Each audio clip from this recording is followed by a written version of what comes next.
अनुकूलता में तो भगवान के दुलार को देखता है, लेकिन प्रतिकूलता में भगवान की विशेष कृपा को देखता है। ये संयोग, ये वियोग, संसार की ये द्वंद्वमयी वृत्तियां भक्तों के हृदय में नहीं चुभती। आए की हुज्जत नहीं, गए की तलाश नहीं, क्योंकि नित्य संयोग भगवत स्मृति के प्रभाव से प्रभु का रहता है। शोक, विषाद बहुत ध्यान देने योग्य विषय है। तभी लोगों को ऐसा लगता है कि ऐसा कैसे हो सकता है। भक्त के चरित्रों को जब सुनते तो लगता है ऐसा कैसे हो सकता है, ऐसी परिस्थिति में भी ऐसा कैसे हो सकता है। क्योंकि तुम मानसिक बुद्धि से युक्त हो और वो भागवतिक स्थिति से युक्त है, इसलिए तुम उसको पार पा ही नहीं सकते।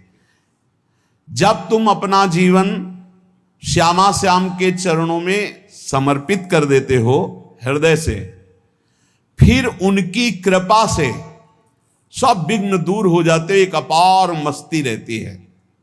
नहीं तो शोक, विषाद, दुख, क्लेश, कष्ट, संताप, भय, उद्वेग ये सदैव सताते रहते हैं। इसी से डिप्रेशन होता है। बार बार नकारात्मक चिंतन, शोक, विषाद, दुख, चिंता, क्लेश, संताप, भय, उद्वेग यही पूरे मानसिक स्तर को नष्ट कर देते हैं। उत्साहहीन जीवन हो जाता है। जब तुम श्यामा श्याम को समर्पित हो जाते हो तो ये सब प्रवेश भी नहीं करते, एक अपार मस्ती बनी रहती है। अब क्या होगा? श्यामा श्याम जो करेंगे वही होगा।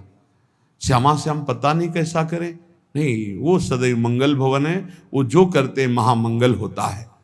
यह निश्चय उपासक के हृदय में आ जाना चाहिए।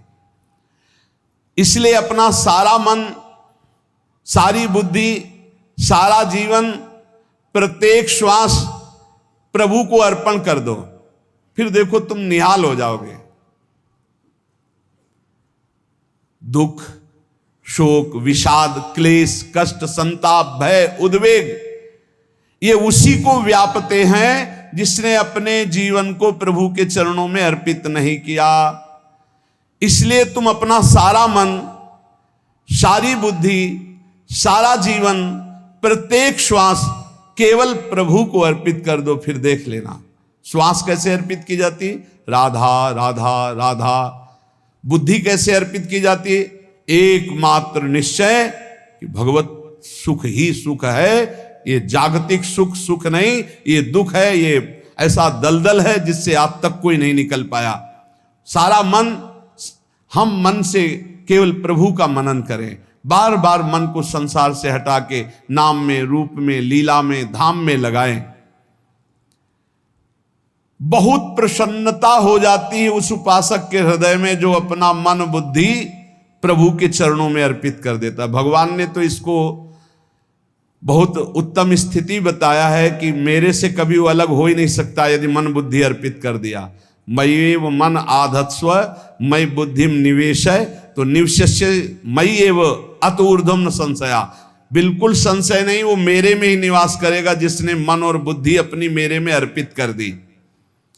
बहुत प्रसन्नता रहेगी उस उपासक के जीवन में जो अपने आप को मन बुद्धि सहित प्रभु के चरणों में समर्पित कर दिया है। भगवान का आश्रय लेने वाले की पहचान है हर परिस्थिति में प्रसन्न रहना। देखो आप भगवद आश्रित हो कि नहीं। देखो अनुकूल परिस्थिति में तो सब प्रसन्न रहना, लेकिन प्रतिकूल परिस्थिति में प्रसन्न रहना ये भगवान के भक्तों का लक्षण है। हर परिस्थिति में प्रसन्न रहना ये भगवान के भक्तों का लक्षण है। आनंदगन भगवान का आश्रय मिलते ही आनंद छा जाता है हृदय में। उनके पास आनंद का अभाव होता ही नहीं है।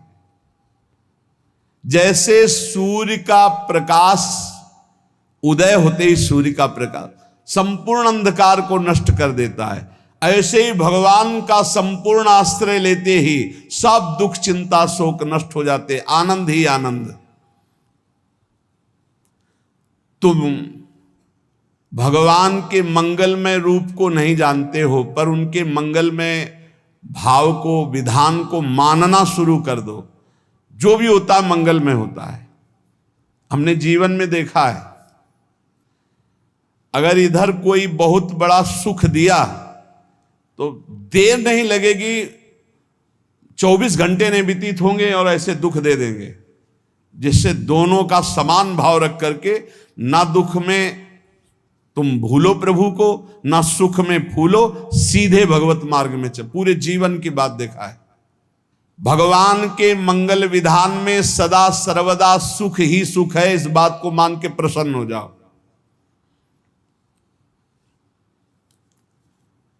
जब भगवान का भजन करने वाले की तन्मयता बढ़ती है भजन में,